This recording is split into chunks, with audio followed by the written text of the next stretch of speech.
You're charged with theft or shoplifting in Washington State. What are you going to do?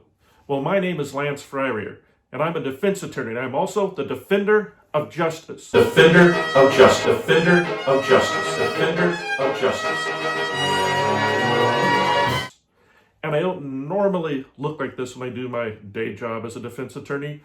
This is what I look like. And the reason why I mention that is this video is a little bit serious. It's about a more serious subject. All criminal matters are serious, but this video is not just about what to do in court, but also how you might be feeling, what you might be going through if you're charged with theft or shoplifting in Seattle, Linwood, anywhere in Washington State. So my law firm has been open for 20 years defending people charged with crimes, and we deal with dozens and dozens of theft cases a year. And back when I was a prosecutor for 7 years before I was defense attorney, I was like everybody else. I didn't really understand why people stole things. I just thought, well, maybe there's something wrong with them. And I'm here to tell you that that's not so. What I've learned from my experience of defending my clients for 20 years and through a whole bunch of counseling I've done in my own life is that there's nothing wrong with you because you're charged with a crime. There's nothing wrong with you if you're charged with theft. Many of my clients that are charged with theft come to my office and they're confused. They're upset. They feel really bad about themselves, and that might apply to you too if you're watching this video. You might be feeling like there's something wrong with me, or I'm worthless, or I'm no good, or that now I've just ruined my life. And those are common feelings. And what I've learned is that usually if you end up taking something from a store, you didn't really need it. You didn't plan on it. It just sort of happened. And then you might be doubling down on all those thoughts in your head, those negative thoughts about yourself. And for me in my practice, I want to be part of trying to stop that for my clients, and maybe this video can help stop that just a bit for you. So what I usually find is that if someone has stolen something from Costco or Target or Fred Meyer, something they didn't really need, could be cat treats, could be some snack items, could be beauty products. They usually don't know why they did it and they're confused. And oftentimes that person is depressed, or they're suffering anxiety, or they have these really high unrelenting standards, and something basically has to give. Basically your Superman cape or your Superwoman cape is tattered. It's so tattered you just can't keep it up anymore, and something snaps. And while I'm not a psychologist and I'm not a doctor, I'm a juris doctor, a lawyer, it's my belief that usually that taking something is grabbing back some type of control, some type of order. And it's not really a cry for help because that's a cliche, but it's a symptom that something needs to be done. So usually what we want to do is try to point that person, in this case of you, towards counseling, towards sort of cutting yourself a break. Because whatever's going on in your life that caused you to have this one-time action where you took something, now those stresses usually are heightened if you've been caught. You've been apprehended, you've been embarrassed, you're afraid your family's going to find out. It just gets worse and worse over time.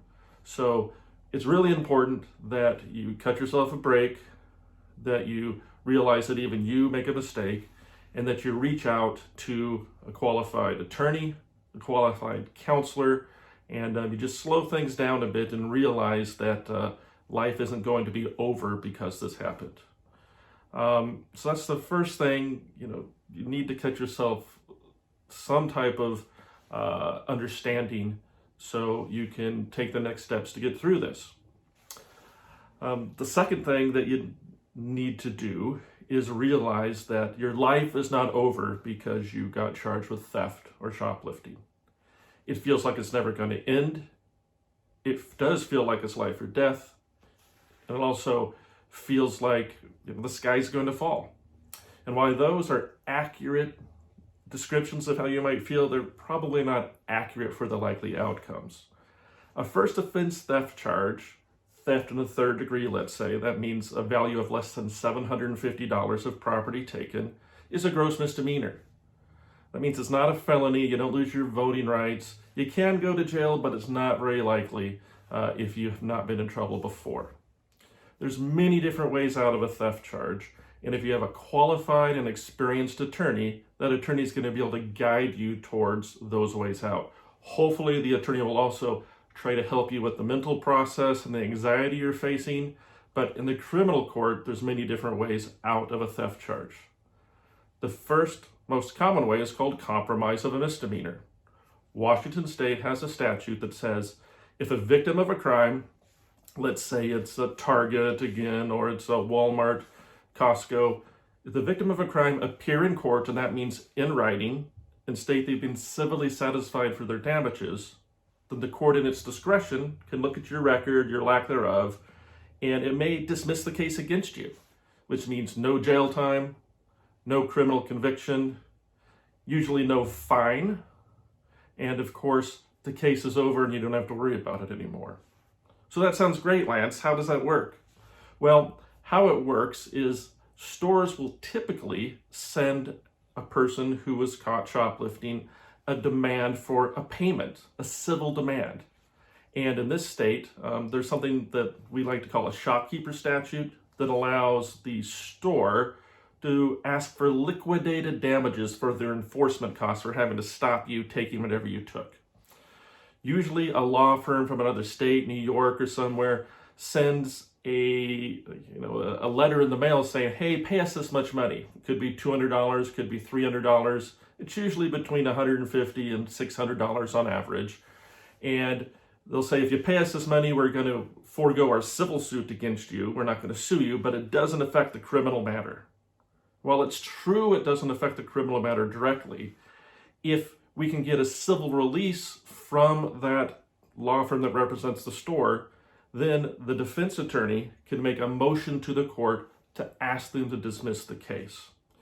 So if you get that demand for money in the mail, don't just pay it yourself. Reach out to your public defender, reach out to a private attorney, ask them how they can help you try to get the store to send back a civil release. Because it's an automated process for the most part, if you just pay them your money, send them a check, call in a credit card, they're not going to send you anything, and that's not going to help you on the criminal case.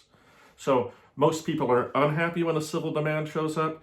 In fact, you should be happy because that gives your attorney one more chance to make your case go away. So what if I don't get a civil demand? Some stores don't ask for money. Walmart doesn't ask a lot. Costco doesn't ask a lot. Well, if they don't ask for money, there's other ways your attorney may be able to help you resolve the case in a manner favorable for you. We're going to point out your good record, point out maybe the counseling work that you've done since then, point out how little the value was. A good defense attorney, be it a public defender or a private attorney, is going to be able to negotiate with the prosecutor, hopefully to keep you out of jail and maybe even to keep the charge off your record. So those are the two main things to worry about if you're charged with theft in Washington State. The most important thing to me is that you understand that there's nothing wrong with you because you are charged with a crime because this happened. That's not going to be sort of the thought in your head. That may not be what your loved ones tell you if they find out, but that's what my office will tell you if we're involved. If you do want us involved in the case, my name is Lance Fryrear. I'm the owner of the law offices of Lance Fryrear. We've been representing people charged with crimes for over 20 years, all throughout the state of Washington. Our office is in Linwood. We have 4 wonderful attorneys.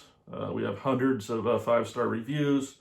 So if you need help, reach out to us. We'll do what we can to help you. We'll be there for you.